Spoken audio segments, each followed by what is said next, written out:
tell me, have you ever noticed that the things destroying your life are the things you never speak about? The wounds you don't show, the thoughts you don't admit, the people you don't confront? Those are the chains that quietly shape your destiny. Pause. And here's the paradox. Sometimes to change your entire life, you don't need to add anything. You simply need to silently eliminate what no longer belongs. Stay with me, because when you finish this message, you will finally understand that you are not meant to live in emotional clutter. You are meant to rise, calm, clear, untouchable, like the woman or man who finally remembers their true worth. 1. Eliminate the habit of explaining your worth. There comes a moment in every person's life when they realize something quietly revolutionary, that explaining your worth is the first sign you've forgotten it. It doesn't happen loudly. It begins in tiny ways. A small justification here, a little over-explaining there, trying to make someone understand why you deserve kindness, why you deserve respect, why you deserve time or effort or love. And the moment you begin explaining, you begin shrinking, because worth is never proven through words. Worth is lived. It breathes in the silence between your sentences. It sits in the way you carry yourself when someone misunderstands. It glows in the way you walk away from what cannot recognize. There is a hidden exhaustion in trying to convince people that you matter. It drains you in ways you don't even see. You tell yourself you're only clarifying, only being polite, only keeping the peace. But deep down your soul whispers, why do I feel so small after every conversation? Explaining your worth is like holding up a lamp in broad daylight, trying to prove there is light. The sun does not argue with shadows, it simply rises. And perhaps that is what is being asked of you now. Not to fight, not to debate, not to justify, but to rise. Rise quietly. Rise inwardly. Rise without announcing the way you finally chose yourself. There is a beautiful power in becoming uninterested in being understood. You start to realize that those who truly see you don't need long explanations. They feel your sincerity. They respect your boundaries. They understand your silence. They value your presence. And those who demand explanations for your worth were never meant to receive it. Sometimes the most spiritual thing you can do is close your mouth, straighten your back, and remember who you are. And when you remember, everything changes. You walk differently. You speak differently. You no longer chase, beg, or negotiate. You no longer try to convince someone to treat you right. You no longer explain why your heart deserves gentleness. Your worth becomes something sacred, private, protected. And here's the truth. As soon as you stop explaining yourself, the wrong people become uncomfortable and the right people get closer. Because the ones meant for your journey recognize your value without needing a manual. And yet, this realization leads to something even deeper, something we rarely speak about. Because hidden beneath all the explaining we do is a bigger struggle. The people we are trying to explain our worth to. And that brings us gently to what must come next. After all, what's the point of remembering your worth if you keep giving it to those who drain it? 2. Eliminate people who demand more than they give. Every life has a quiet imbalance somewhere. A place where you give too much, a relationship where you bend too far, a commitment where you show up again and again, while the other person arrives only when it's convenient. These people rarely look harmful on the outside. They may smile at you, call you friend, call you family, call you partner, but energetically, emotionally, spiritually, they take far more than they return.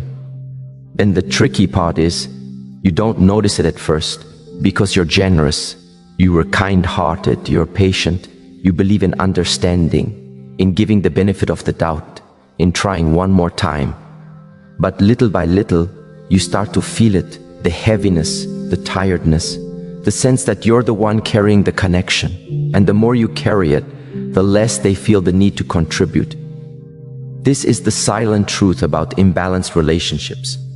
The more you overgive, the more others undergive. It's not malice, it's comfort. People settle into what you allow.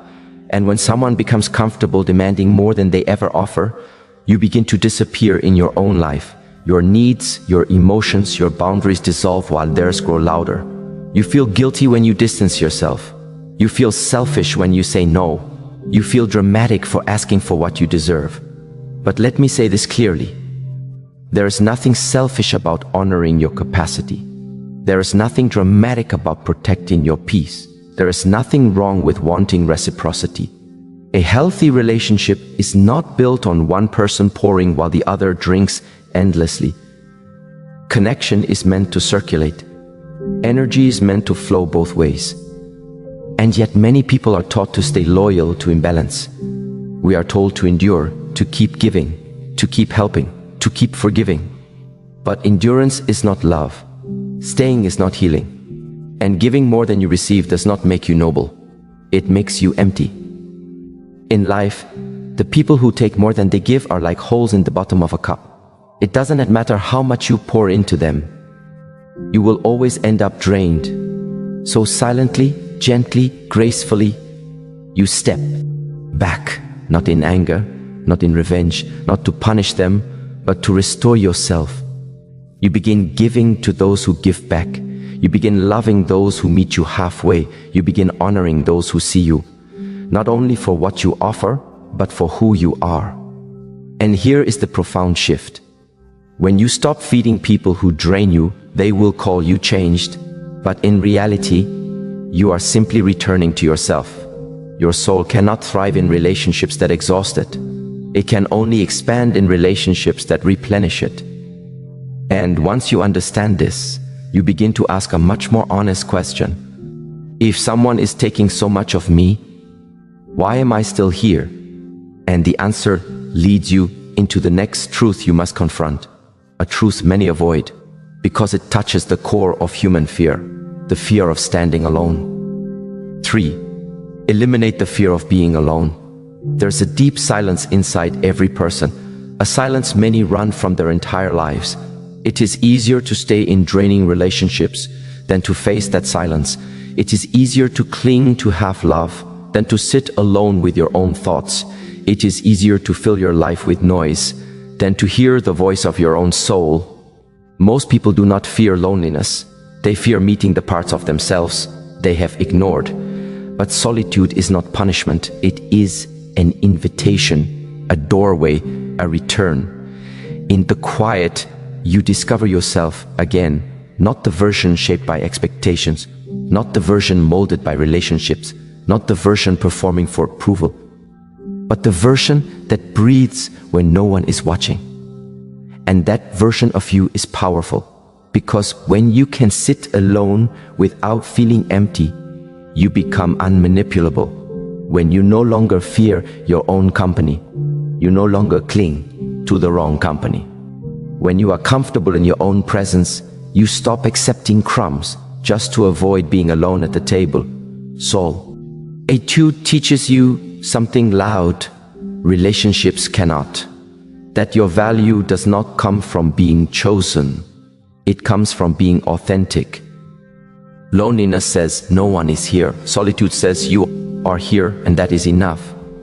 But to reach this level of peace, you must walk through the discomfort, the quiet evenings, the unanswered calls, the transitions where people fade out of your life. You must allow old patterns to die. You must allow inner noise to settle.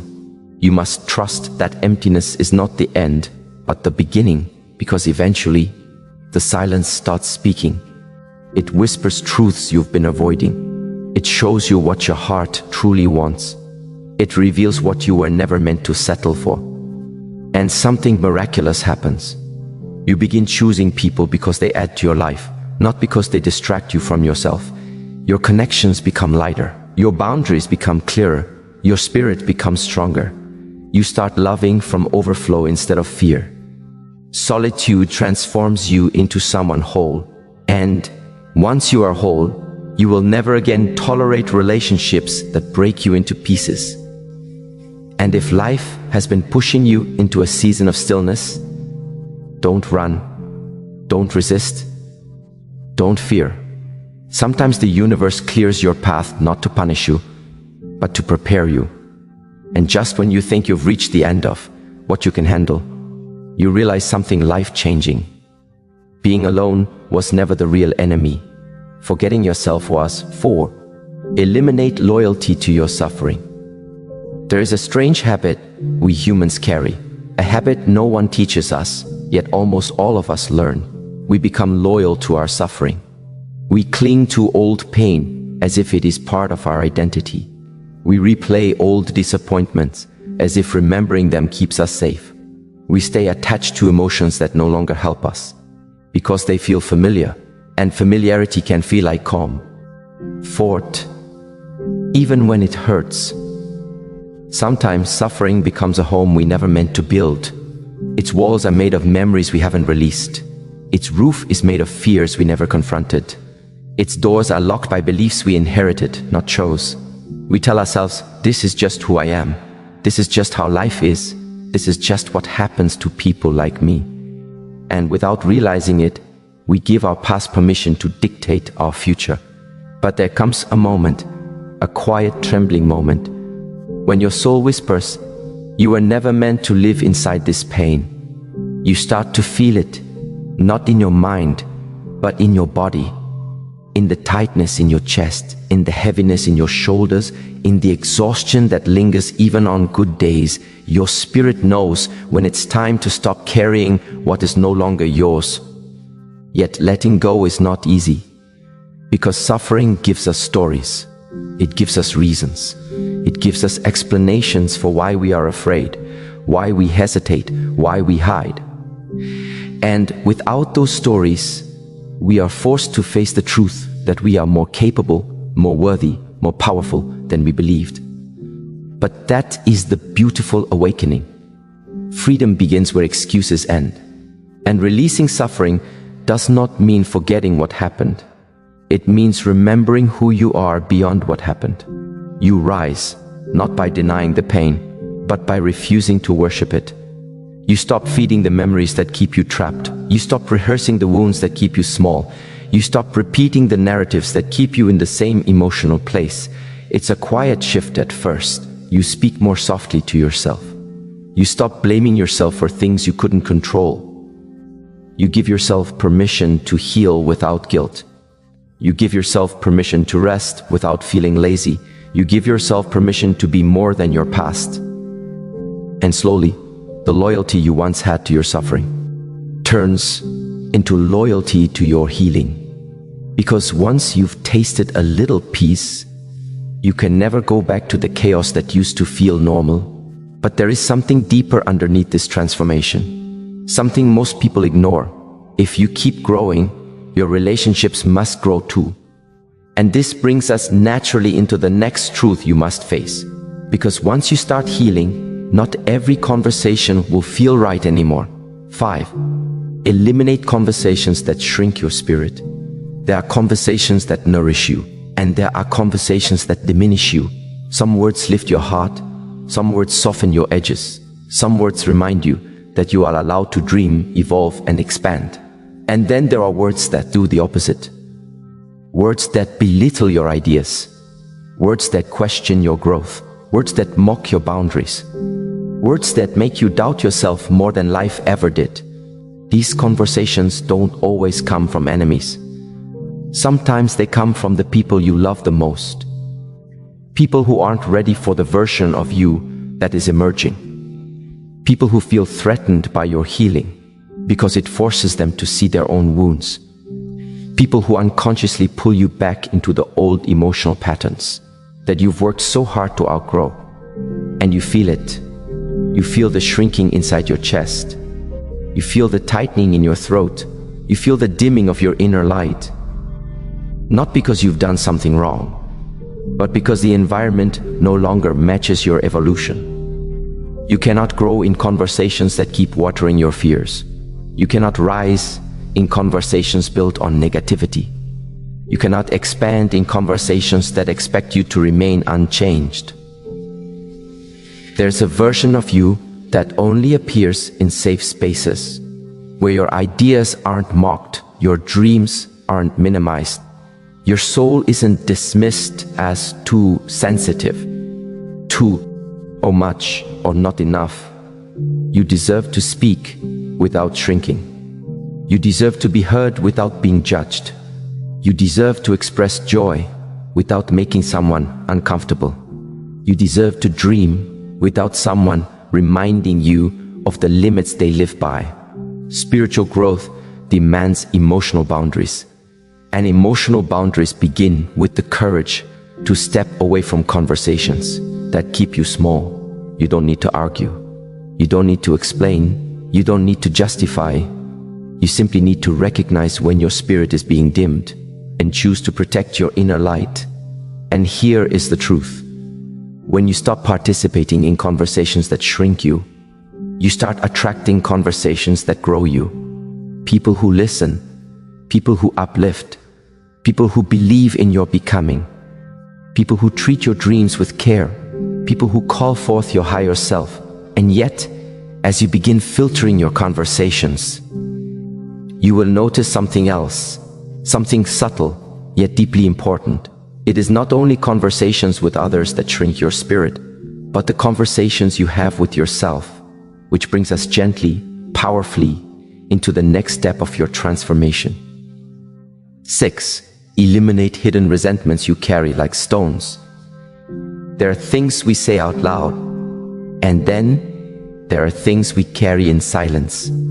Tiny disappointments, unspoken hurts, moments where someone crossed a line and we swallowed the pain because we didn't want conflict, didn't want drama, didn't want to seem too sensitive. But every unspoken hurt becomes a stone, and every stone you carry makes your spirit heavier. You tell yourself, it's not a big deal, I'll get over it, but the body keeps score of every wound you dismiss. Your mind remembers what your mouth never expressed. Your heart stores every tiny betrayal you never confronted. And slowly, you become weighed down by what you ever healed. You feel it when you wake up tired. You feel it when your emotions rise for no clear reason. You feel it when small things trigger big reactions. You feel it when you overthink conversations long after they're over. Hidden resentments are like shadows. They follow you, even when you pretend not to see them. And here's the deeper truth. Resentment is not anger. Resentment is the result of suppressing anger. It is the emotional leftover of boundaries not expressed, or boundaries expressed but ignored. It is the echo of your spirit saying, I deserved better than what I accepted. Healing resentment does not mean confronting everyone who hurt you. It means confronting yourself. Why did I remain silent? Why did I minimize my needs? Why did I allow someone to cross a boundary I never communicated? Why did I stay where my heart kept breaking? These questions are not meant to shame you. They are meant to liberate you. Because resentment dissolves. When self-honesty begins, you begin to see your patterns. You begin to understand your triggers. You begin to compassionately acknowledge your pain, instead of judging yourself for feeling it. And then something powerful happens. You start releasing stones one by one. You forgive, not to erase what happened, but to free the version of you that stayed silent. You speak up, not to fight, but to protect your emotional space. You walk away, not to punish, but to preserve your peace. Your heart becomes lighter. Your mind becomes clearer. Your inner world becomes spacious again. And through this release, you discover a truth that transforms everything. You are never carrying resentment. You are carrying yourself, waiting to be reclaimed. And once you reclaim yourself, a new chapter begins. A chapter where you no longer move through life weighed down, but lifted, strengthened, and ready for the next evolution of your becoming. 7. Eliminate the version of you that's afraid to disappoint others. There comes a moment in every person's life when they must sit quietly with themselves and ask a difficult question. How much of my identity was built to keep others happy? It is a heavy question, Not because it is complicated, but because it is honest. We spend so much of our lives trying not to disappoint people, trying to fulfill expectations we never agreed to, trying to fit shapes we were never designed for, trying to become mirrors for other people's comfort. Somewhere along the way, we forget that we too deserve to breathe. You see, the fear of disappointing others is a gentle prison. It doesn't shout, it whispers. Don't speak up, they might not like it. You're asking for too much. You should be grateful. Just stay quiet. And we obey. We shrink our voice. We silence our needs. We soften our boundaries. We bend where we should stand. We pretend where we should be honest. And slowly the real you, the you with dreams, with strength, with clarity, begins to disappear behind a version of yourself that exists only to please. But the truth is this: you cannot build a meaningful life on the foundation of other people's approval. Approval changes, approval fades, approval shifts the moment you stop performing. You were not created to live as a shadow. You were created to stand in your own light. And that light grows brighter when you choose yourself, not out of selfishness, but out of self-respect. Choosing yourself simply means you stop abandoning your inner world for the comfort of everyone else's outer world. You learn to say no without guilt. You learn to say yes without fear.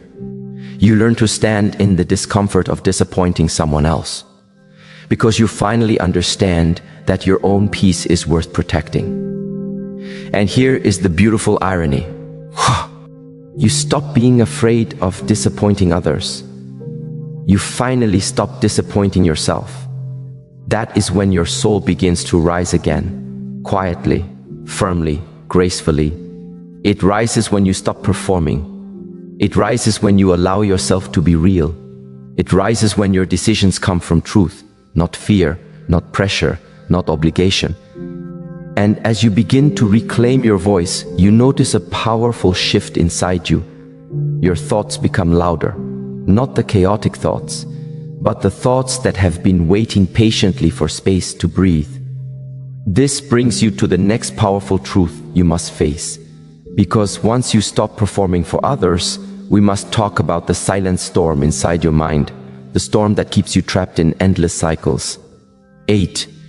Eliminate the addiction to overthinking. Overthinking is not just a habit. It is a sanctuary built from fear, a place where the mind attempts to protect you by imagining every possible outcome, every danger, every disappointment before it ever happens. It doesn't feel like destruction at first. It feels like preparation. It feels like awareness. It feels like being responsible. But the truth is that overthinking quietly drains your life force. It makes your mind a battlefield. It exhausts your emotional energy. It makes simple things complicated and clear paths confusing. Most importantly, it steals the present moment, the only place where life is actually happening. Overthinking begins with small things. What did they mean? Did I say something wrong? What if things don't work out? What if I fail? What if they leave? What if I'm not enough? And before you know it, your mind is running faster than your heart can breathe. You are living inside scenarios that don't exist. You are carrying burdens that haven't happened. You are preparing for storms that may never come. You are fighting battles that live only in your imagination. Overthinking doesn't protect you. It paralyzes you. It keeps you living in the past or fearing the future, but never truly inhabiting the present. And healing begins in a very simple, gentle way, by learning to pause, one breath, one moment, one grounding thought. I don't need to solve everything right now. I don't need to know every answer today. I don't need to fight imaginary battles. I can let this moment be exactly what it is. Your mind is not the enemy. Your mind is simply overwhelmed, overworked, and rarely rested.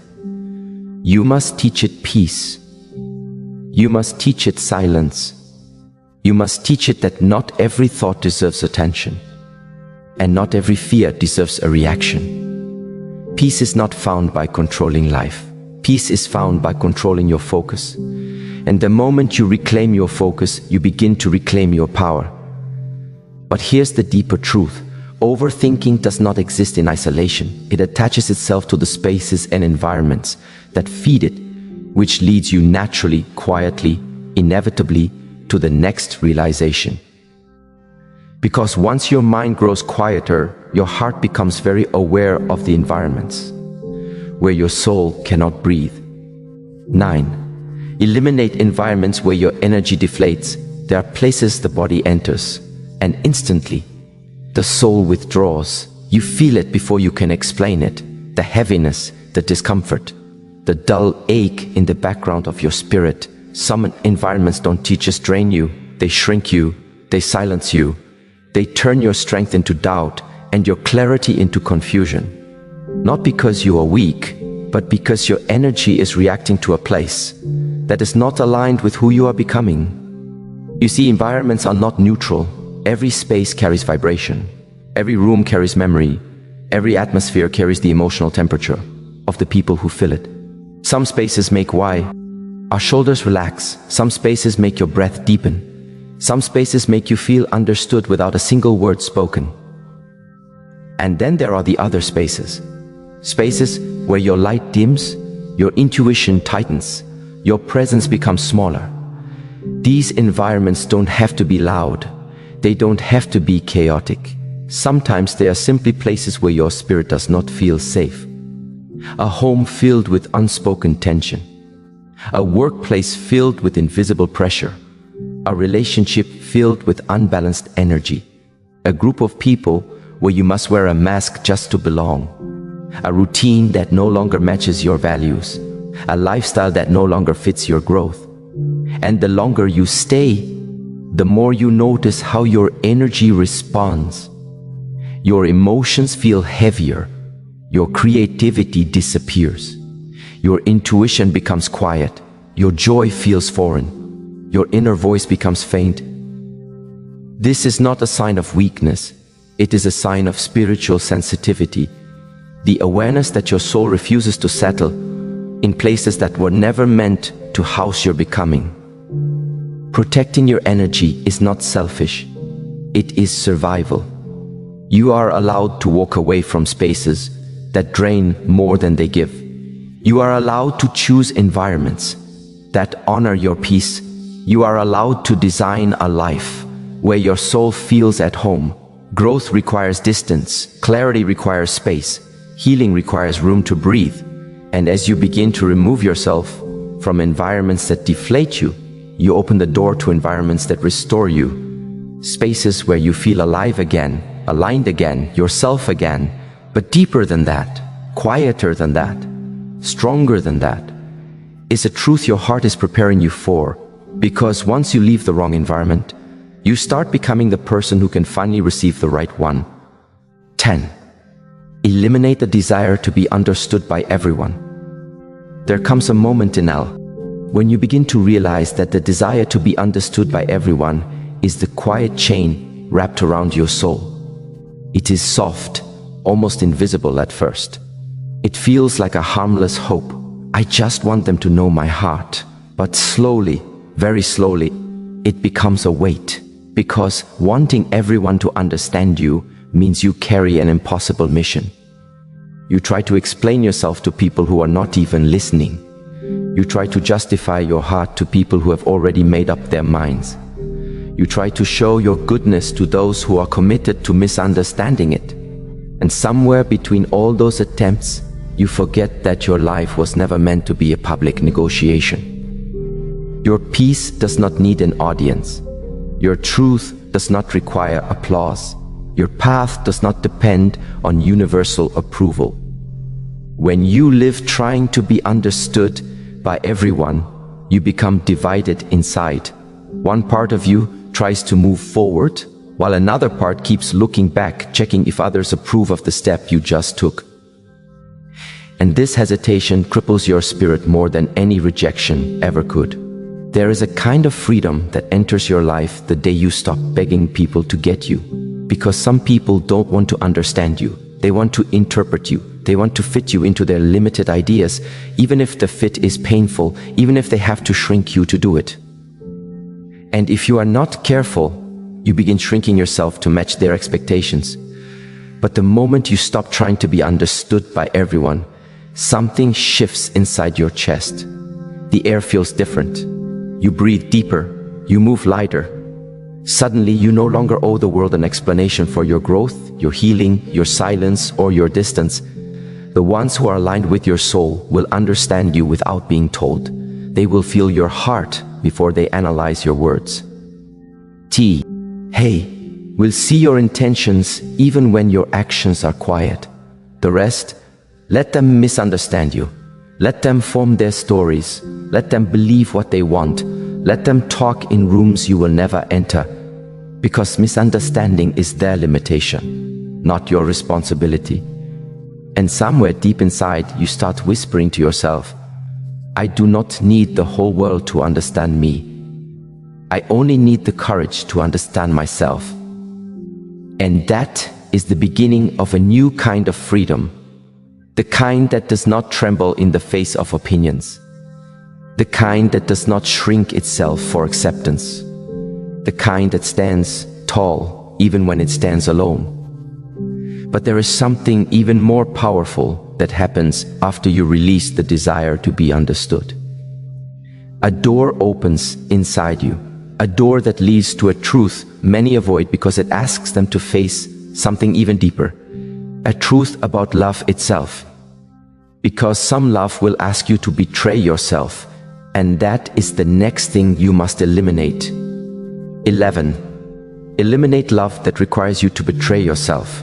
There is a kind of love that looks warm on the outside, but cold on the inside. A kind of love that calls itself devotion, but is really quiet destruction. A kind of love that asks you to give up pieces of yourself, one by one, until you look in the mirror and barely recognize who you've become. This is the love that requires self-betrayal. It whispers, don't be too honest, don't have too many needs, don't outgrow me, don't make me uncomfortable. It teaches you to tiptoe around someone else's insecurities. It forces you to silence your truth so their ego can stay calm. It rewards your pain with crumbs and calls those crumbs love, and whether you realize it or not, this kind of love trains you to disappear. But love that requires self-betrayal is not love. It is dependency. It is fear. It is sacrifice without purpose. Loyalty without reciprocity. And dedication without dignity. You know this kind of love because you have lived it. You loved someone so deeply that you started lowering your voice, lowering your dreams, lowering your standards, just to keep the peace. You gave the most precious parts of your spirit to someone who never knew how to hold them. And still, it was never enough. Because when a person needs you to shrink in order to love you, they do not love you, they control you. And the most painful part, you often don't realize you're betraying yourself until the very end. It starts small. You compromise something tiny. Then you compromise again, and again, and again. Until one day, the final piece falls, and suddenly you see the truth.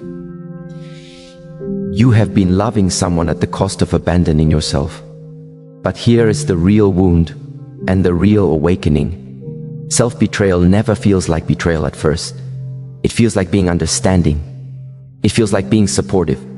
It feels like being patient. It feels like doing everything you can to keep the connection alive. But eventually, you wake up tired. Tired not from loving them, but from running away from yourself. And in that moment, something rises in you. Something ancient, something sacred. It says, no love is worth losing myself over. This is when healing begins. You begin reclaiming the pieces you lost. You begin hearing your own voice again. You begin choosing your peace instead of their comfort. You begin loving yourself without apology. And as you gather those pieces, one truth becomes clear. Real love never requires you to shrink. Real love never punishes your honesty. Real love never asks you to choose between their heart and your own soul. Real love expands you. Real love strengthens you. Real love protects the parts of you that you once hid out of fear. And when you finally eliminate the love that demanded self-betrayal, you make room for a higher kind of connection. First with yourself, then with others. But when you begin this journey back to yourself, you encounter another quiet enemy. A voice inside you that pretends to be gentle, but is really the architect of your limitations. It is the voice of self-doubt, hiding behind the mask of humility. 12. Eliminate self-doubt masquerading as humility. There is a kind of self-doubt that doesn't sound harsh. It doesn't shout. It doesn't criticize. It whispers, softly, sweetly, convincingly. It says things like, I don't want to take too much space. I'm not ready yet. Others are better than me. I don't want to seem proud. I don't want to outshine anyone. And because the voice is gentle, you mistake it for humility. You think you are being modest. You think you are being respectful. You think you are being grounded. But the truth is far deeper. This kind of humility is not humility at all. It is fear wearing a polite smile. It is insecurity disguised as spiritual softness. It is hesitation dressed up as kindness. It is self-doubt pretending to be noble. And the danger is this: when self-doubt masquerades as humility, you don't fight it, you protect it, you nurture it, you defend it, you call it wisdom, you call it maturity, you call it staying in your place. But no soul was meant to stay small. No spirit was created to dim itself so others won't feel threatened. No heart was designed to hide its gifts in the shadows so it won't be judged for shining. You were meant to breathe deeply, live boldly, and walk into rooms with the quiet certainty that you belong there. Not because you are better than anyone, but because you are finally done being smaller than yourself. Real humility is not shrinking. Real humility is knowing your power without needing to parade it. Real humility is standing confidently in your gifts while staying rooted in gratitude. Real humility says, I know who I am and I don't need to minimize my light to make others comfortable. But when self-doubt pretends to be humility, it convinces you to step back from opportunities that were meant for you. It convinces you to silence your wisdom because you fear judgment. It convinces you to dim your shine because you don't want to offend someone who refuses to shine themselves. So today, you eliminate that false humility. You peel it off like an old skin. You lay it down gently but firmly, knowing it once protected you, but now confines you. You begin walking with a quiet power that does not shout but cannot be ignored. You start trusting your intuition more than the doubts planted by others. You begin understanding that your gifts were entrusted to you for a reason, not to be hidden but to be used. And the moment you stop confusing self-doubt with humility, everything inside you expands. Your voice becomes clearer, your steps become surer, your spirit grows taller. You finally understand something deep. Your light was never the problem. The problem was the fear that told you to hide it. And as this truth settles into your heart, a new question rises from within. A question that becomes the next doorway of your evolution. If my light was never the enemy, then what else have I been afraid to claim? And that question, my friend, is where your next chapter begins. 13. Eliminate the illusion that you need permission to transform.